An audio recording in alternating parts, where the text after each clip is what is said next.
Thanks for watching the video. Also check out NordVPN.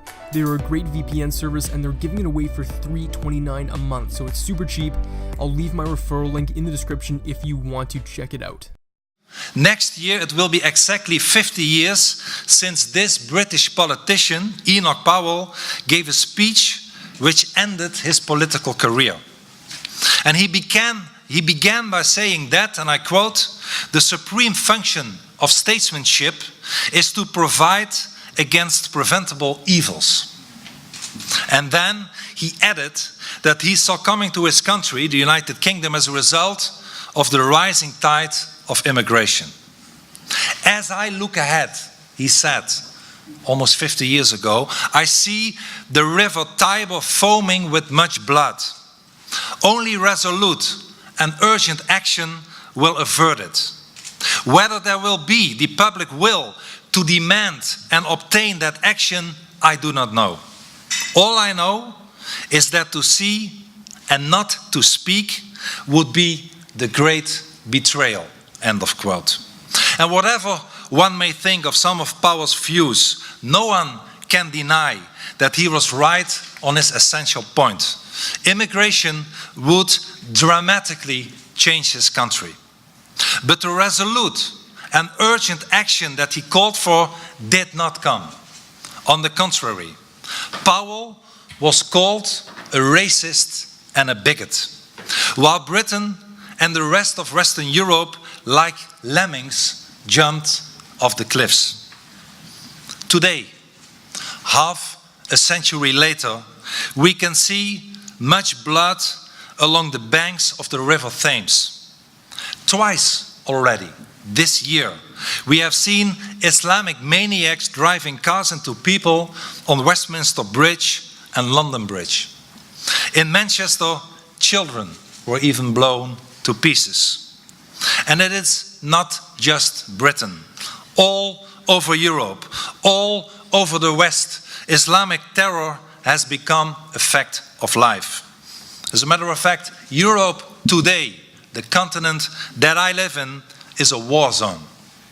Paris, Stockholm, Brussels, Madrid, but also here in America, Dr. Bob's beloved Boston, Orlando, New York, San Bernardino.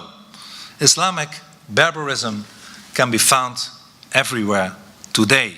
And still most of the elites refuse to see that Islam is the common denominator behind all those atrocities. And still today, they refuse to act to preserve our freedoms and security by de-Islamizing our nations and closing our borders for even more Islam. We are witnessing today, again, the great betrayal by the arrogant and ignorant and downright stupid European elites jumping off the cliffs once again.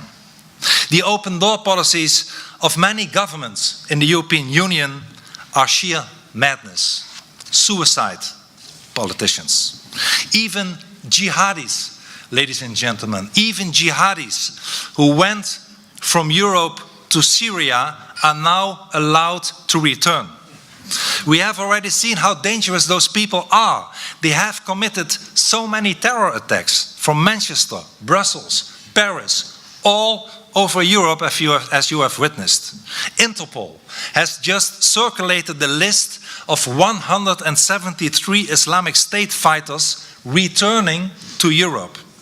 Terrorists trained and motivated to mount suicide attacks in Europe. And there are thousands more who left and who will come back to Europe as the Islamic State is defeated. Europe is a war zone, and it will even get worse. We haven't seen anything yet. I will predict that to you today. And how many more innocent victims do the European authorities need before they close their borders to Islamic terrorism? Instead, they tell us that Islam is a religion of peace and that terrorists are abusing Islam. All lies. The true Islam is not what Theresa May, Angela Merkel, Emmanuel Macron, your former President Obama, or my own Dutch Prime Minister Mark Rutte say it is. And although it is indeed a relief to see that you Americans finally have a president who stands for his country and its people, and I applaud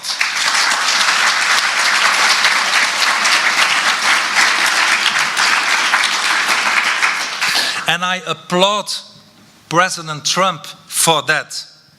Even he is wrong when he makes a distinction between so-called radical Islam and plain ordinary Islam, which is supposed to be non-extremist. Believe me, there is no non-extremist Islam.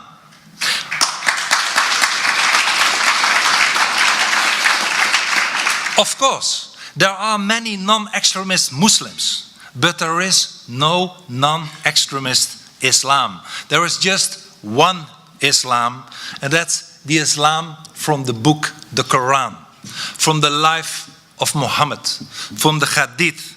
It's in the Quran and it's nowhere else. And indeed, as Dr. Bob rightfully quoted just before now, we find there verses that I used in my short documentary Fitna, such as, fight those who do not believe in Allah.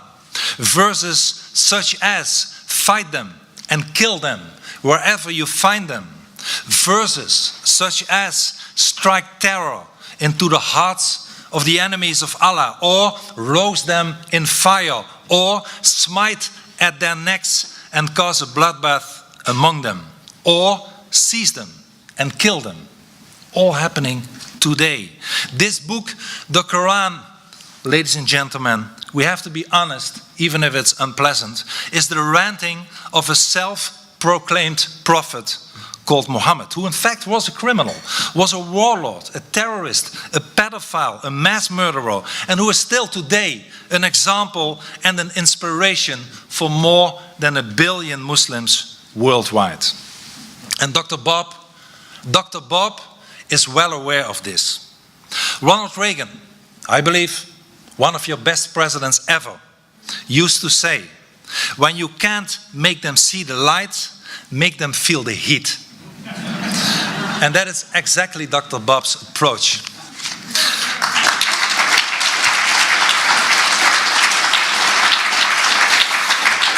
And that is, like David said rightfully just before this, why he decided to sponsor the exhibition of the Muhammad cartoons in Garland, Texas in May 2015, where I was present as well. Ladies and gentlemen, Islam calls us pigs. It says our women are whores. It commands to kill all Jews, all homosexuals, but it is ignored or even condoned by the authorities. However, we get prosecuted if we warn against Islam or against the mass immigration of, for instance, Moroccans, where this poisonous ideology is prevalent, even if we just talk about facts. And of course, this has to stop, for we will never surrender to Islam. We will stand strong and do our duty. And we know that liberty demands sacrifices. And we know that freedom is not for free, that it has a price. And we are willing to pay that price. And Dr. Bob is willing to pay that price. And I am willing to pay that price. And I'm sure that you all are also willing to pay that price. Because in fact, we all are freedom fighters. We might not look as freedom fighters today, but in our hearts beats the pulse of freedom. I can feel it. And I'm sure you can feel it as well. And we will defend our Western civilization everywhere where it's threatened by Islam. And this also means that we stand with a country that is very dear to the heart of Dr. Bob, and also to mine, and I'm sure to yours as well. And that is the state of Israel. Israel is the cradle of our Judeo-Christian civilization, the only country in the Middle East sharing our values, a beacon of light in a sea of Islamic darkness.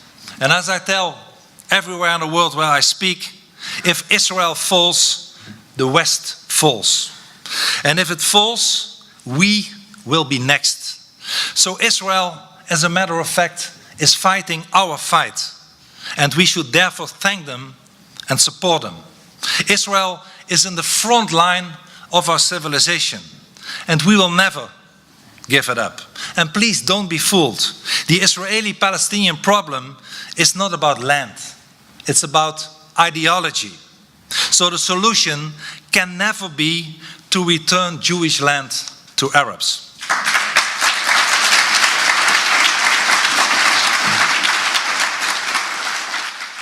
Did you ever wonder how easy it is to use NordVPN? We asked our customers to demonstrate.